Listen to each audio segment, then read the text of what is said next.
Estás escuchando radiogalo.com, una estación que está llenando tu mente.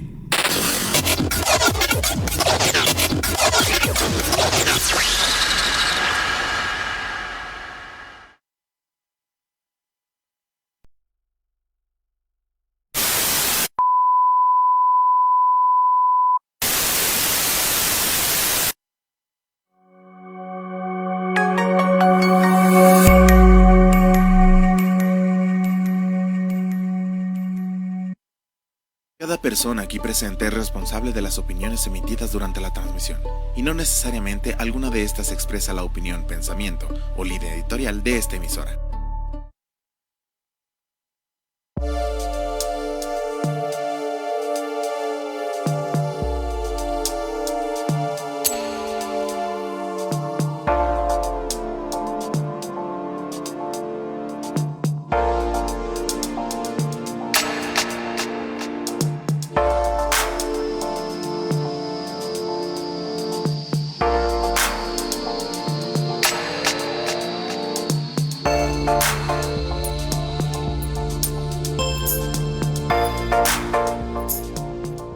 ¿Qué tal? ¿Cómo están?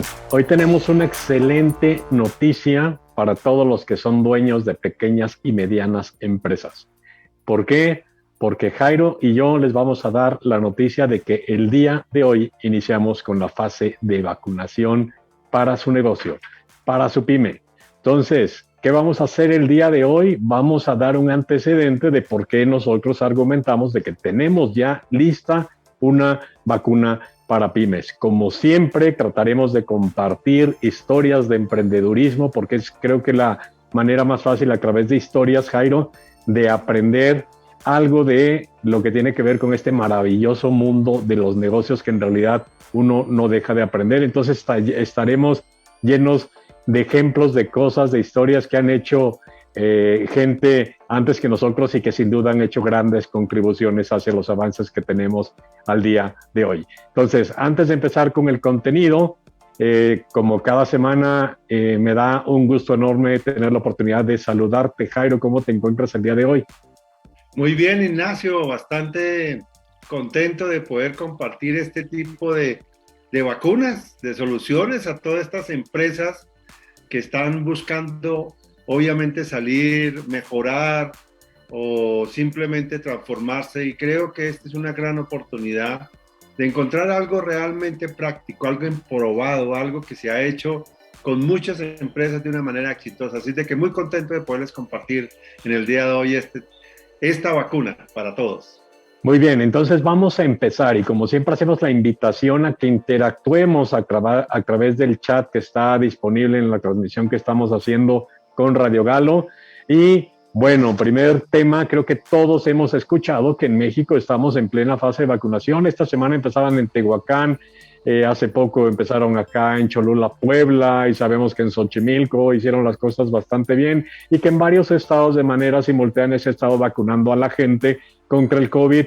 Y sí, también lo tenemos que decir, lamentablemente no hay vacunas suficientes para poder acelerar el proceso, pero vamos a empezar a hablar de cuáles son algunos de los emprendimientos que a lo largo de la historia hicieron contribuciones para que el día de hoy tengamos una disponibilidad de vacuna.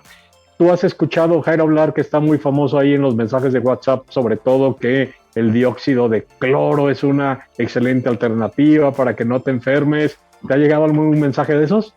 Claro que sí, y con argumentos un poco traídos un poco complejos de entender, llamémoslo así. Es. Pero bueno, ese es las ganas de ayudar de todo el mundo, y que desafortunadamente por ganas estuviéramos ya resueltos en todo. Entonces no es tan fácil este tipo de cosas. Así es, el tema es que todos hemos escuchado de ese elemento químico, y como nosotros no somos médicos ni pretendemos decir que si lo usa o no lo usa, sirve o no, acérquese a un experto para que usted saque sus propias conclusiones. En realidad, el día de hoy vamos a empezar hablando de otro compuesto que es el óxido de silicio. Y usted se estará preguntando, bueno, ¿y eso qué tiene que ver con el COVID? Créeme que tiene mucho que ver. ¿Por qué?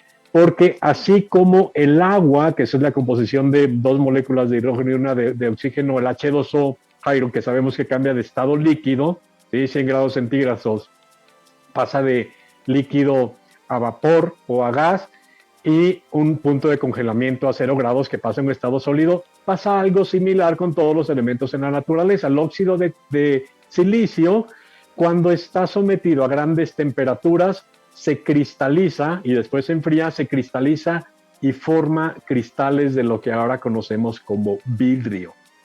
¿Sí? Hace muchos años, antes de que habitáramos este planeta, las mismas condiciones climatológicas hicieron que en el desierto de Libia, que después dio origen al desierto del Sahara, ¿sí?, encontraran fragmentos los arqueólogos de pedazos de vidrio, y les llamó la atención que en esa región encontraron los mismos componentes, ¿sí?, cuando en 1922 alguien se atrevió a abrir la tumba de este famoso faraón egipcio Tutankamón, y vieron que había un dique en forma de un animal que era de vidrio, y entonces empezaron a hacer la relación de cómo desde antes el vidrio ya estaba presente dentro de la naturaleza, pero en realidad lo relevante, vamos a dar un salto hasta ahora, hasta 1200, es que pasando por el imperio egipcio, el imperio romano, ya se tienen antecedentes de, sobre todo, artesanía y objetos decorativos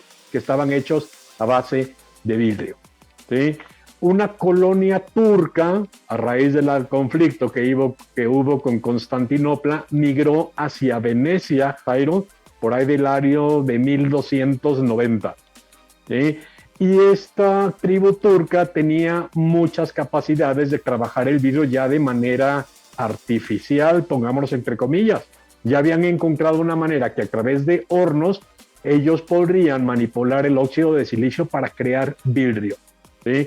El tema es que llegaron a Venecia, ¿sí?, parte de Italia, situada al norte de Italia, y al requerir grandes hornos, grandes temperaturas para fabricar vidrio, pues empezaron a tener también un problema de incendios. Entonces dijeron, ¿saben qué? Acá nosotros no los queremos, su vidrio está muy bonito y eso, pero ¿por qué no se van a una isla que está por allá cerca del mar Adriático, que se llama Murano, que de hecho hay un museo del vidrio? Jairo, tú que eres un viajero constante, sería interesante visitar ya cuando se pueda ese museo del vidrio. Bueno, lo importante acá es que alguien se le ocurrió, ese alguien, aquí tengo mis notas, que se llama Angelo Barovier, ¿sí? Hasta ese entonces el vidrio no era transparente como lo conocemos ahora, Jairo, era de una tonalidad oscura, que no era transparente como lo conocemos al día de hoy. A este cuate se le ocurre poner alga marina, óxido de potasio y manganeso para crear un vidrio claro, ¿sí? Y después, posteriormente, alguien inspirado posiblemente en un vidrio plano y una gota de agua que tiene cierto grado de concavidad, vio que las cosas se veían más cerca. Y entonces dice, ¿para qué yo necesito una gota de agua? Sí, voy a tratar de manipular mi vidrio para darle cierto tipo de curvatura y tratar de obtener el aumento que yo tengo a través de poder ver las cosas pequeñas más grandes. Y creó unos cristales que justamente lo que conocemos ahora como lupas, empezaron a dar cuenta que era interesante poder ver cosas que antes no se podían ver de la manera como la vemos con una lupa. A alguien más se le ocurre, Jairo, decir, bueno, ¿por qué no lo hacemos del tamaño de unos ojos? Y hacemos 2 pares para que la gente vea, y inventaron los primeros anteojos. Sí, pero estamos hablando todavía del año 1290, 1300, y cuando crearon los anteojos, pues la verdad es que se dieron cuenta que no tenía demanda. ¿Por qué? Porque la gente pues decía, ¿yo para qué quiero unos anteojos? La gente que tú conoces, Jairo, que usa anteojos como yo, ¿le has preguntado alguna vez, o los amigos que nos escuchan, cómo se dieron cuenta que necesitaban lentes?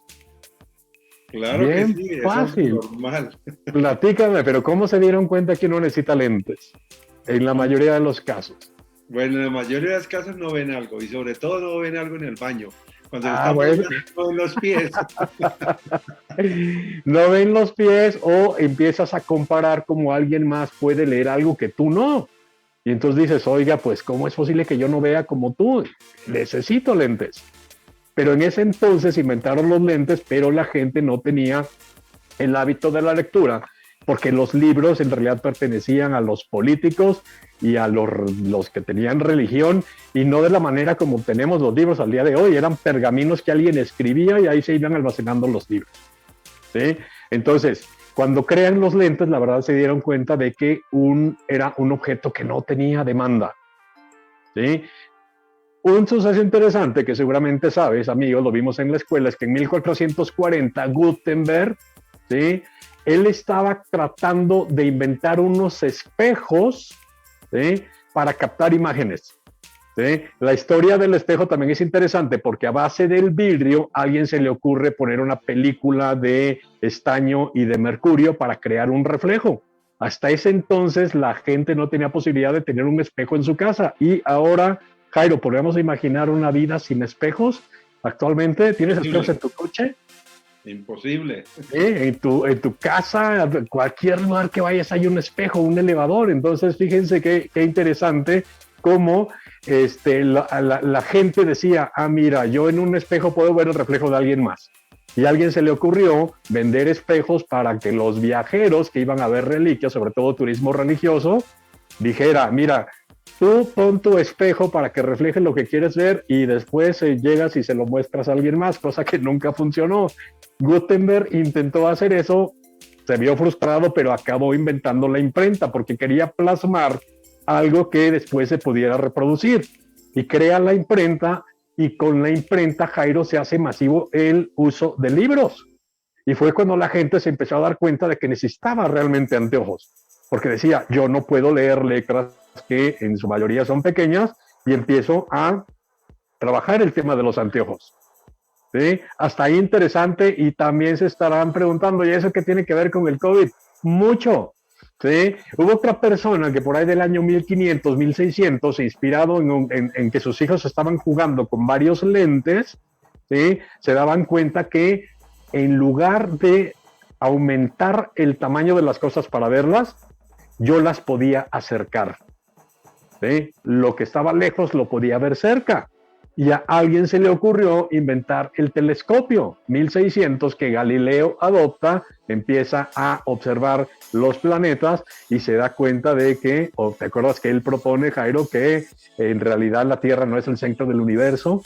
En una época total de la Santa Inquisición, que a él lo hacen retractarse, y la famosa frase que él dice, está bien, voy a aceptar que la Tierra es el eje del universo, que todo gira alrededor de ella, ¿sí? Y al final él dice, y sin embargo se mueve, dejando ahí abierta la incógnita, que en realidad no estaba convencido, pero pues obviamente no quería morir, ¿no? Entonces, fíjense cómo el vidrio crea la tecnología del espejo, crea la tecnología de estar viendo los objetos que están lejanos más cerca, y crea la tecnología de los lentes que después a alguien más se le ocurre crear el microscopio, Jairo.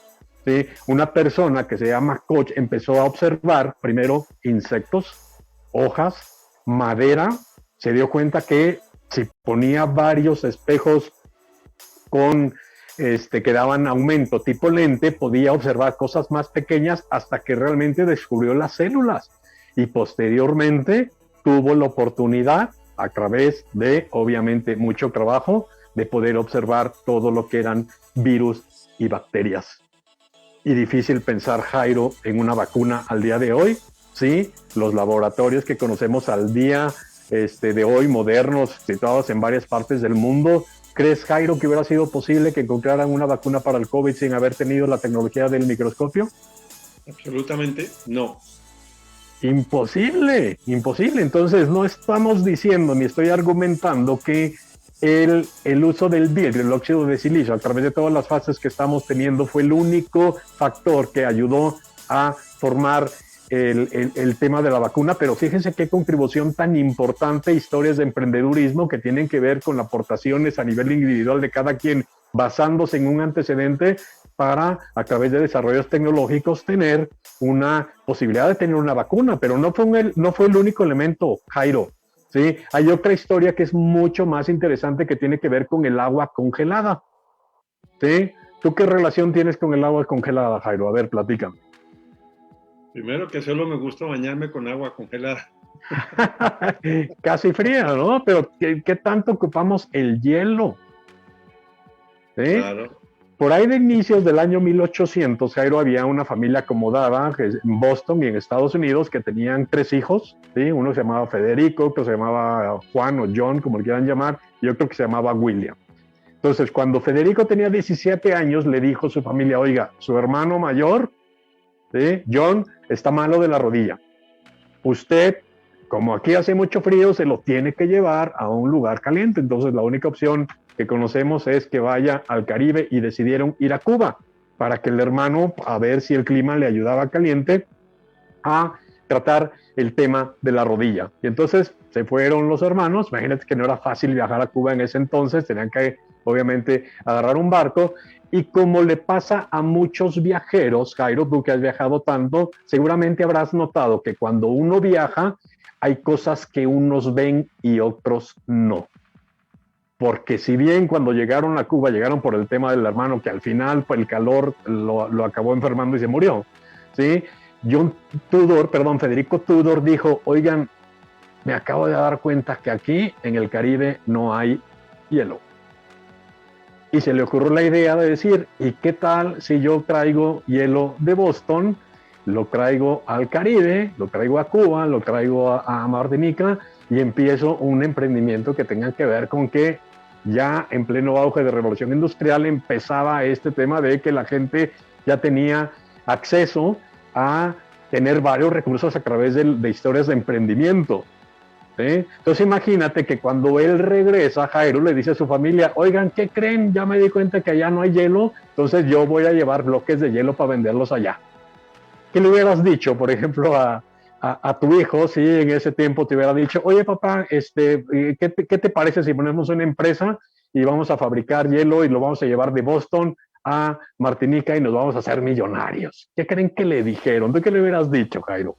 ¿De qué hablas, hijo? ¿De qué hablas? Cuéntame, ¿de dónde sale esa idea?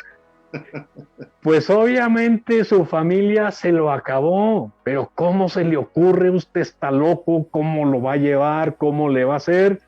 Y la terquedad de Tudor hizo hacer un emprendimiento que en realidad era, al escuchar los comentarios, para desanimarse, se hubiera desanimado cualquiera, Jairo. ¿Sí? Y en ese entonces no había coaches de negocio que le decía, sí, usted persiga sus sueños y si lo quiere va a lograr su libertad financiera y yo le ayudo a que haga un plan trimestral con objetivos SMART porque si lo quiere y ya lo visualizó es posible. Nada de eso. ¿Sí? Le dijeron todo lo contrario y se aventó. ¿Sí? ¿Cómo le hizo?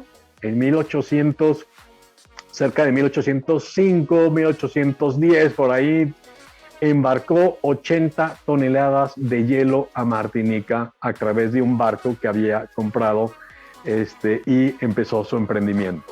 ¿Y qué crees que pasó? ¿Qué creen que pasó, amigos? Cuando él llegó justamente a Martinica y dijo, hey, aquí tengo el hielo, ahora sí, voy a empezar a vender como loco. ¿Qué crees que pasó, Jairo? Vendió agua, ya no tenía hielo. No, claro, o sea, la gente se dio cuenta de que pues no había demanda de hielo. ¿Por qué? Porque la gente nunca había visto hielo y tenía un problema de que se le empezaba a derretir, no tenía dónde almacenarlo y entonces, ¿uno qué hace con eso? ¿Cuántas veces, Jairo, a veces hemos escuchado muchas historias de esto, que yo pienso que porque tengo una buena idea y de alguna manera yo ya logré abrir la cortina de mi negocio, o logré abrir mi página de Facebook, de Instagram, de comercio digital y pongo mi primer mensaje, ya estoy listo para vender y no necesariamente me lleven clientes, ¿cierto? Así es, mira, y ahí aparece uno de los grandes inconvenientes. Tú tienes, porque tengas una buena idea, porque tengas una idea que hoy funciona, mañana no necesariamente va a funcionar y sobre todo no va a ser exitosa en el tiempo, no necesariamente, y que para que sea exitosa yo tengo que tener ciertos elementos en orden y funcionando que me permite llegar a llevar a un negocio a que en el tiempo sea exitoso. Así es, entonces hasta ahorita admirable su terquedad de decir yo lo voy a hacer y lo hizo, pero se dio cuenta de que al llegar ahí, como la gente no conocía el hielo, pues no tenía demanda. ¿Sí? Bueno, muy interesante que esto está frío, y eso, pero yo ¿para qué lo uso si nunca lo he usado? Entonces, ¿qué decisión toma uno en ese entonces, Jairo? Es bien difícil ponerse en esa situación. Cuando uno escucha la historia dice, pues claro, todos hubiéramos hecho eso, pero imagínate que tú llegas con un bloque de 80 toneladas de hielo a un lugar donde nadie lo conoce y te dice, pues yo no lo quiero porque ni siquiera sé para qué sirve. Entonces, aplicando una técnica que ahora conocemos bien es, pues muestre para que la gente conozca para qué sirve el hielo. Se le ocurrió hacer helado, ¿sí? Frío, de sabores, y pues a la gente le regalaba para que fuera viendo uno de los beneficios del hielo, que todos sabemos que se podía usar para congelar comida, para también enfriar bebidas, ¿sí? Heladitos, raspados, etcétera. Eso era muy rico. Pero no pegó, la gente seguía sin comprar y él seguía insistiendo que tarde o temprano él iba a tener un gran negocio de hielo. Pasaron, Jairo, años, perdió muchísimo dinero, acabó hasta en la cárcel y él seguía terco de que quería seguir vendiendo hielo. Al final, cuando la gente se convenció de que el hielo era algo que podía, primero era una novedad, luego se convirtió en un lujo y posteriormente logró crear una necesidad. Porque era muy rico para lugares calientes. Jairo, ¿a poco no estaría lindo ir a Cuba, ¿sí? Echarse un mojito con sus bloquecitos de hielo, ¿sí? O ir a cualquier lugar, a Jamaica, con un ron con sus bloquecitos de hielo? Pues antes no había eso. Entonces él insistió mucho y tardó años para que realmente creara una industria de estar llevando hielo a todas partes. Él llevó hielo a América del Sur, él llevó hielo a Río de Janeiro, y él llevó hielo a Bombay, en la India. Fíjate el tamaño del emprendimiento. Entonces, ¿él qué hizo? Primero, se puso a investigar cuál era una manera para que el hielo no se derritiera, y encontró el aserrín, que se lo regalaban los aserraderos, ¿sí? Estaban construyendo en ese entonces el ferrocarril, estaban construyendo muchas cosas en Estados Unidos, y el aserrín se lo regalaban. Costo cero, para conservar el hielo. 2, a cada lugar donde quería vender el hielo, hizo una infraestructura tal que pudiera guardar el hielo y no se derritiera tan rápido, ¿sí? Y 3, acuérdate que en los lugares muy fríos no hay mucha producción agrícola ni de ganado. Entonces, los estados del sur de Estados Unidos llevaban barcos llenos hacia el norte, lugares fríos, y se regresaban vacíos. Entonces, él se dio cuenta de eso y dijeron, oigan, ¿por qué no? ¿Qué prefieren ustedes? ¿Regresar con su barco vacío o rentármelo a mí por una muy módica cantidad que yo les voy a pagar para llevar mi hielo? Y empezó a ser distribuidor de hielo de manera impresionante, Jairo, y él terminó, es una de las historias de emprendimiento muy admirables. A mí me gusta mucho en Estados Unidos porque acabó siendo millonario, ¿sí? Pero vendiendo hielo, ¿sí? Entonces, ¿qué tiene que ver esto con la vacuna? Pues que hay dos historias paralelas que tienen que ver con cómo el hielo lo puedes utilizar para otras maneras. Un doctor que estaba en Miami, Cairo, se daba cuenta que para tratar el problema de la fiebre necesitaba enfriar el ambiente donde tenía sus enfermos, y él lo que se le ocurría era comprarle a Tudor, a Frederick Tudor, su hielo para enfriar el cuarto. Hasta que hubo un huracán y el hielo no llegó. Entonces dice, yo no puedo depender de que aquel cuate me esté enviando bloques de hielo que no lleguen, yo voy a inventar mi propia máquina de hielo. ¿Sí? Él tenía en la mente primero crear una máquina de hielo, hasta que se dio cuenta que lo importante no era crear el hielo, sino el proceso de poder enfriar algo para que si usted quiere hielo lo haga, y si no, que tenga un ambiente frío. Y lo logró. ¿Sí? Pero Tudor, también esta historia es interesante, muy típica de los gringos. Tudor lo difamó diciendo que ese hielo no era bueno porque tenía bacterias, y que su hielo era mejor porque venía de manantiales naturales, y no prosperó la idea del doctor, aunque inventó una máquina de hacer hielo. ¿Sí? Otra historia paralela, Jairo, tiene que ver con una persona que trabajaba en una imprenta, que en meses de mucho calor, cuando salían los libros, se le chorreaba la tinta. Entonces les decía, oiga, usted no puede, no podemos estar así, perdemos muchísimo dinero porque no tenemos un ambiente frío. Y de manera paralela empezó a trabajar también con un sistema de refrigeración, primero para producir hielo, hasta que también se dio cuenta que lo de menos importante era producir hielo. Esta persona se llamaba Carrier, que todos creo que hemos usado un producto de él. Y fíjense que también historias de emprendedurismo. ¿Sí? Al final, cuando ya tuvimos acceso a la tecnología, y estamos hablando ya de finales del siglo XIX, pues, ¿qué tanto hemos escuchado? Jairo, me gustaría escuchar tu comentario de ¿sería posible tener una vacuna contra el COVID al día de hoy si nos están diciendo que necesitamos tenerlas a muy bajas temperaturas para que funcione? Pues mira, una de las características primero que hay que reconocer es la forma tan rápida en que se desarrolla una vacuna. Tal vez al principio se hablaba que no era posible hoy. Y uno de los medios en que se encontraron para que esta funcionara es precisamente bajas temperaturas. Es una de las características que hace que efectivamente se haya podido omitir procesos en el desarrollo o acortar procesos en el desarrollo precisamente por el uso de las bajas temperaturas. Es un elemento fundamental.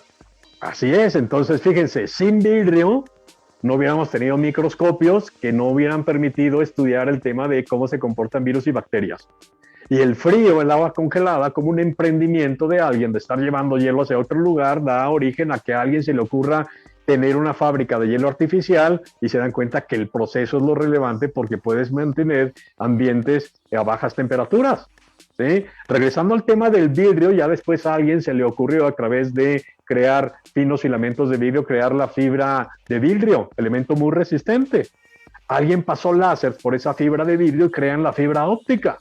Y la fibra óptica, no podemos imaginar la comunicación que tenemos al día de hoy de Internet sin la fibra óptica. ¿Qué tanto para los laboratorios, Jairo, será relevante también contar con el servicio de comunicación a través de la fibra óptica para acelerar el tema también del desarrollo de la vacuna? Entonces, 3 elementos muy importantes que permiten que al día de hoy tengamos una vacuna disponible afortunadamente y seguramente, Jairo, nos tocará tarde o temprano también. ¿Sí? Historias interesantes de emprendedurismo, ¿cierto? Absolutamente. Yo creo que aquí lo que pasa es que hay que entender 2 cosas de toda esta gran historia que nos acabas de compartir. Primero, efectivamente, porque tengan la idea, no necesariamente es lo que el cliente o la persona necesita. Tú tienes que desarrollar alrededor de necesidades reales. Y segundo, si no encuentran un uso tan explícito a la tuya, tienes que enseñar, educar para que te compren el producto. Así de sencillo. Así es. Entonces, ahora vamos a explicar el origen de la vacuna para pymes. ¿Sí? Durante toda la historia, Jairo, la gente ha tenido la intención de tener recursos, llámese dinero. No como único elemento de realización de vida, pero mucha gente hace lo que sea por dinero y no necesariamente está mal. ¿Sí?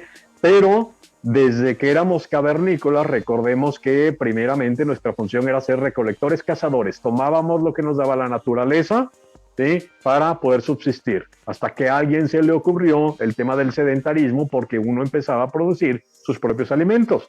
Cuando varias tribus empezaron a establecerse ya de manera fija en lugares, intercambiaban el famoso trueque, va mi gallina por su marrano o mis manzanas por su zanahoria, lo que sea, hasta que se vieron la necesidad de crear el dinero, porque yo digo, yo quiero intercambiar algo por esto, pero no siempre va a querer su conejo.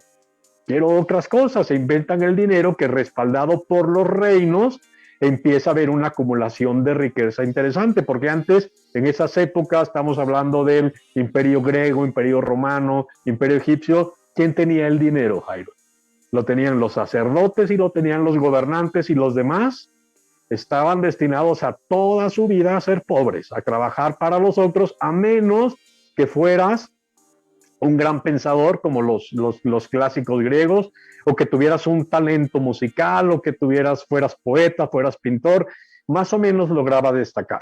¿Sí? Durante mucho tiempo la riqueza perteneció hacia reyes, monarquías, sacerdotes y uno que otro que lograba sobresalir, porque a pesar de que había comercio, el tema de los impuestos no te dejaba que tú fueras tan rico como tu rey. Hasta que llegó un gran pensador que se llama Rousseau, que todos hemos escuchado hablar de él, que en Francia decía, oigan, empezaba a hablar del tema de libertad y sobre todo hacía una crítica muy fuerte hacia las jerarquías. Y en 1789 llega la famosa Revolución Francesa, donde dicen ya basta de la monarquía, no lo queremos, el poder lo tiene el pueblo. Llega Napoleón, ¿sí? Y empieza a cambiar la manera en cómo se distribuye la riqueza. España, Portugal, muchos nos mandaron bandidos de este lado, Hernán Cortés, Bernal Díaz del Castillo. ¿Por qué? Porque querían saquear para también tener acceso a dinero. ¿Sí? Como no eran hijos de reyes, pues ¿cómo? Como no eran sacerdotes, tampoco. Como no eran grandes estudiantes o que tenían grandes talentos, pues la única manera era venir a saquear al Nuevo Mundo. Y se hicieron realmente de recursos muy fuertes. ¿Sí?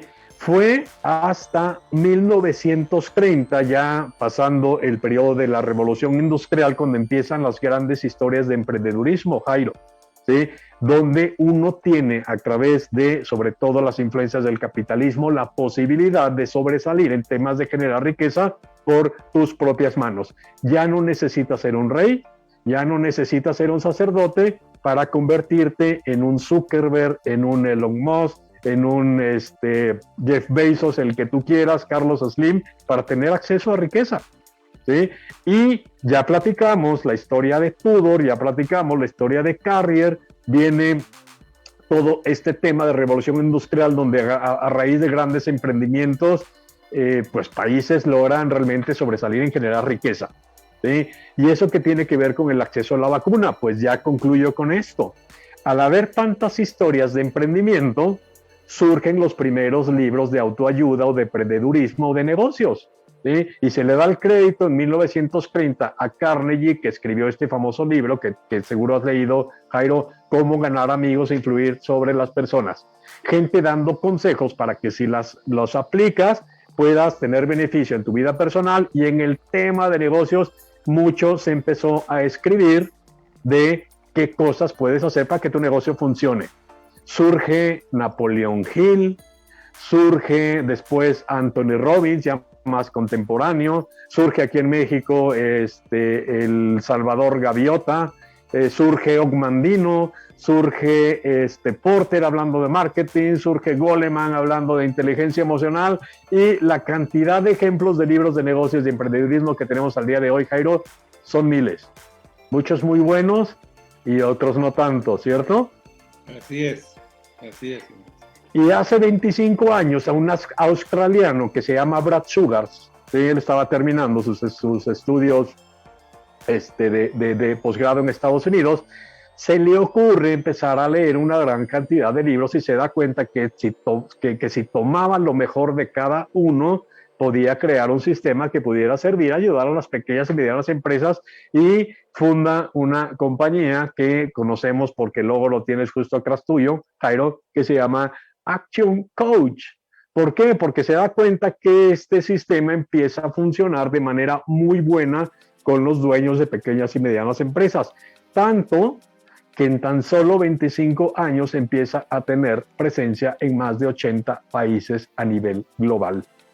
¿Por qué? Porque desarrolla un sistema, así como veíamos el tema de la vacuna del COVID, que toma elementos que alguien ya me había hecho para conjuntarlos y crear una vacuna para humanos.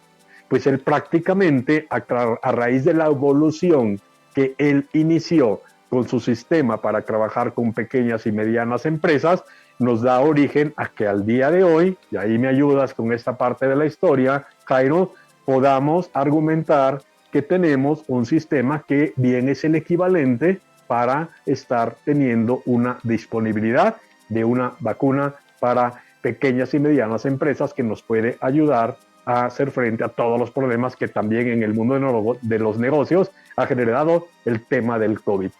¿Qué más nos complementas de esta parte de la historia, Jairo?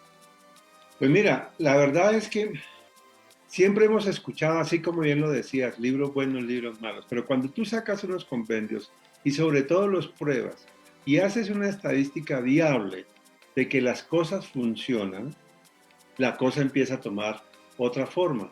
Y es aquí donde te tienes que preguntar, todo empresario tiene que preguntar, ¿yo debo repetir la historia que puede ser de éxito, desafortunadamente muchos de fracasos, o debo encontrar un camino mucho más fácil, mucho más rápido, con esfuerzo, pero no con sacrificios casi de entregar su vida para tener el negocio, para tener un negocio exitoso? Esa es la gran diferencia, que así como lo veíamos hoy, que construir algo, como tú lo llamas, una vacuna ha batido récord en el desarrollo, los negocios ahora no son como aquellos. Me encontré esa gran idea y la exploré, ¿por qué no? Aquí hay millones de ideas que todos los días se crean. Aquí hay un montonón de emprendimientos que todos los días salen al aire.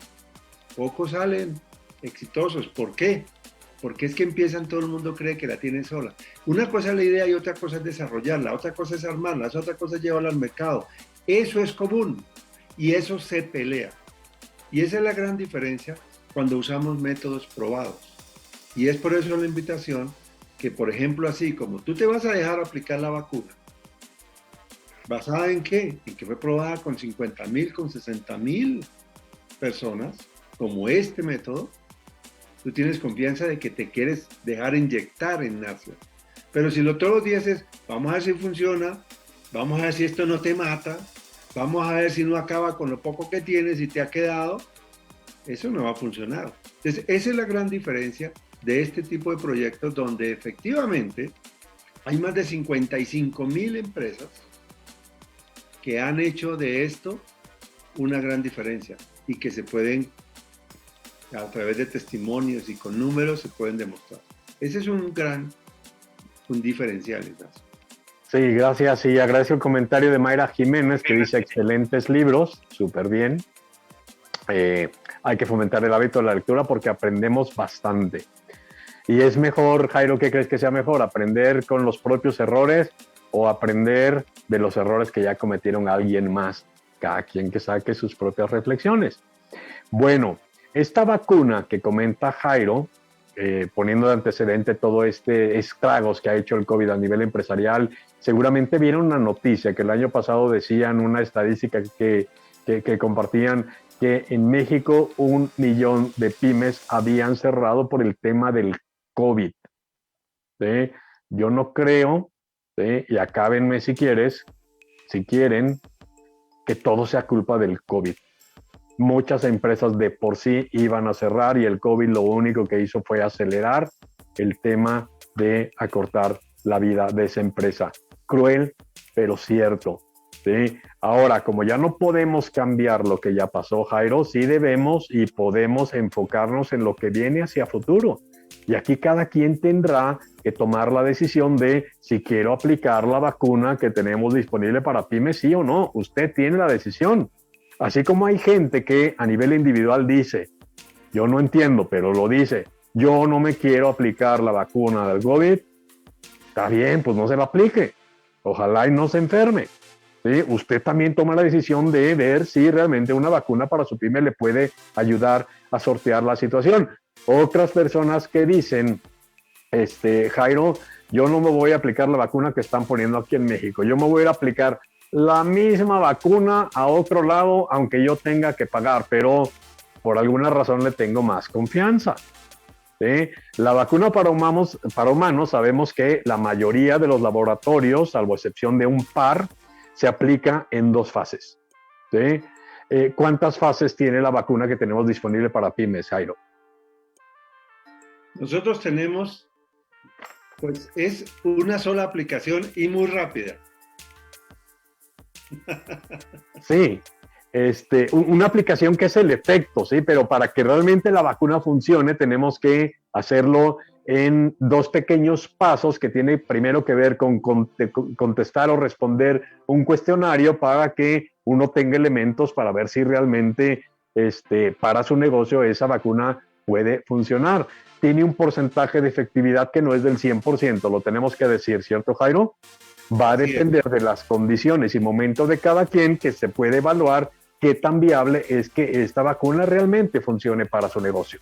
Entonces habrá que tener una sesión individual posterior a responder un cuestionario para poder evaluar qué tipo de recomendaciones se pueden hacer para que el negocio funcione. Recomendaciones que van orientadas a corregir errores, ¿sí? A maximizar las cosas que se están haciendo bien o incluso hacerlas mejor, y tener acceso también a estrategias que nos permitan tener más clientes, aumentar las ventas y mejorar sobre todo las utilidades de un negocio en particular.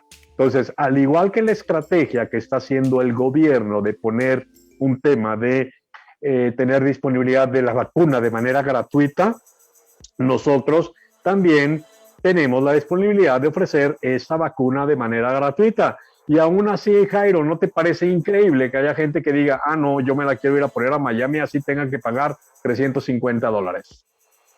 Así es, desafortunadamente, lo que nosotros encontramos es un efecto desafortunado por experiencias pasadas.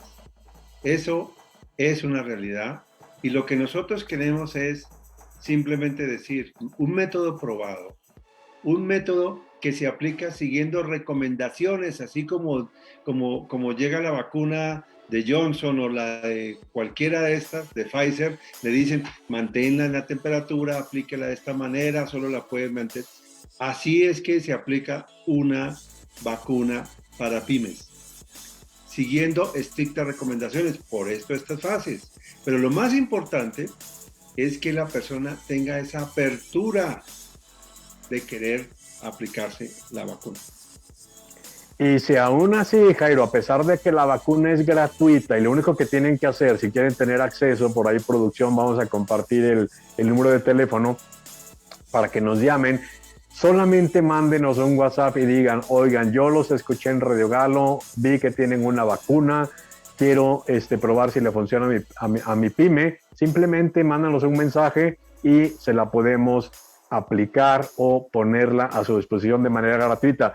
Y si usted es de los que, como en el tema de la vacuna personal, le tiene más confianza a la vacuna que paga, no se preocupe, también se la podemos poner disponible, cuesta $350, y si cree que funciona mejor que la gratuita, no tenemos ningún problema, Jairo, en pasarles nuestra cuenta bancaria para que depositen sus $350 y tengan acceso a exactamente la misma vacuna, Jairo.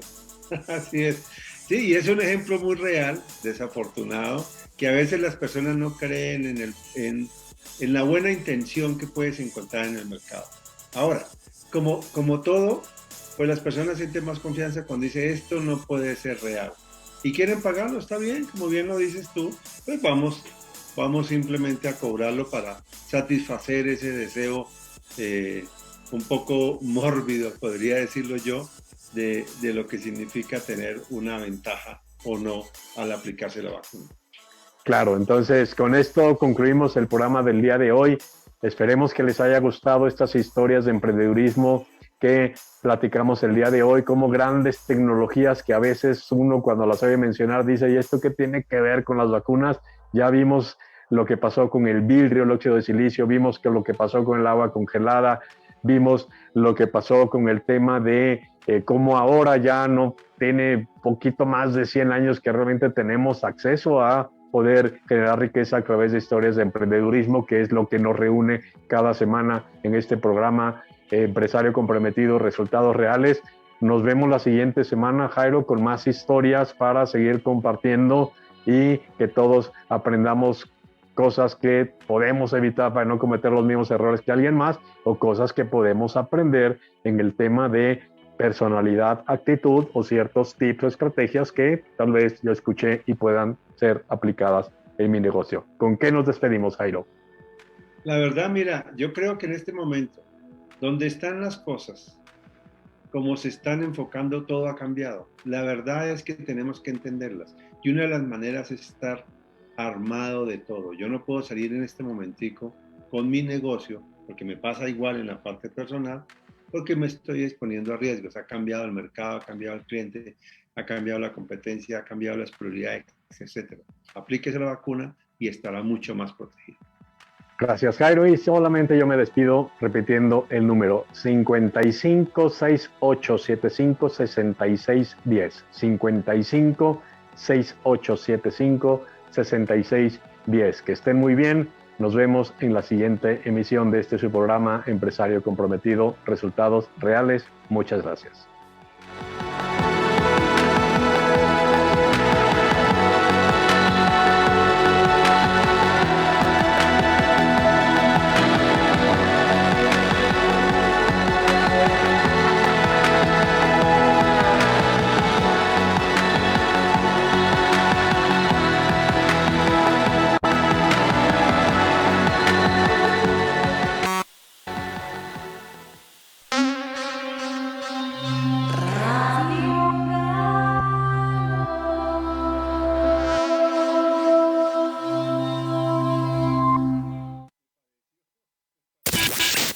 programa? Radio Galo tiene algo más que ofrecerte. Visita www.radiogalo.com y conoce todos los programas que tenemos en emisión.